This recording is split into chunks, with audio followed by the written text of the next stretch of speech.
Hello friends, welcome back to my channel. তো কেমন আছো তোমরা সবাই? আশা করি তুমি ভালো আছো। তো দেখো তোমরা সবাই জানো আমাদের বাড়িতে একটা কুকুর আছে, ওর নাম হচ্ছে ঘন্টু। তো আজকে ওকে মা সাবান দিয়ে চান করাচ্ছে। এই দেখো ওর জন্যে আমার যে শ্যাম্পু, তো হ্যাঁ ওই শ্যাম্পু এনে রেখেছে। খুব দামি শ্যাম্পু এটা এনে রেখেছে গাইস। শ্যাম্পু ওর জন্যে খুব নামি শ্যাম্পু এনে রেখেছে। দেখো মা ওকে কিরমভাবে চান করাচ্ছে। ওদেরকে খুব সাবধানে চান করাতে হয়, ওদেরকে খুব সাবধানে চান করতে হয়। ওই দেখো গাছের সাথে ওর দড়িটা বেঁধে ওই গলায় হুকটা লাগিয়ে চান করাচ্ছে মা।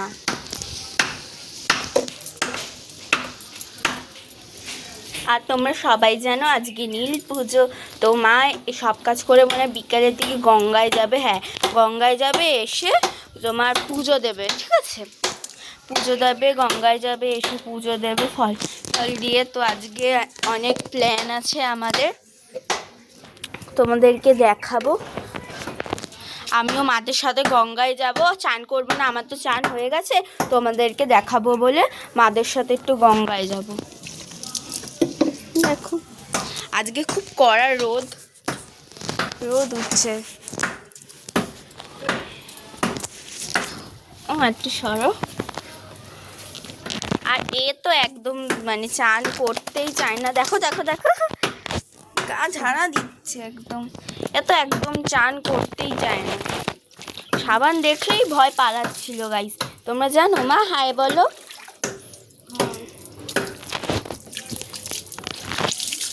ওদেরকে খুব সাবধানে থাকতে হয়, যাতে মাথার দিকটা, বাবা কত ঝাড়ে, মাথার দিকটা যাতে মাথার দিকটা একটু সাবধানে করাতে হয়, কানে যাতে জল না দিতে যায় জন্য। আর এই তো সব সময় নোংরা জায়গায় চলে যাবে, বসে যাবে, আর গাটাকে নোংরা করবে শুধু, আবার ঝাড়বে, গা ঝাড়বে। এই দেখো আমার ঘন্টুটা রাগ করেছে, পালাতে চাইছো, চান করতে চাইছো না একদম। মেয়েটা দেখো, মেয়েটা কি সুন্দর দেখতে, মুখই সরিয়ে নিতে। দেখো বন্ধুদেরকে গাইস হাই করো, হাই বলো, হাই বলো। তো গাইস আজকের জন্য এইটুকুই। তো দেখা হচ্ছে পরের মিনি ব্লগে। টাটা।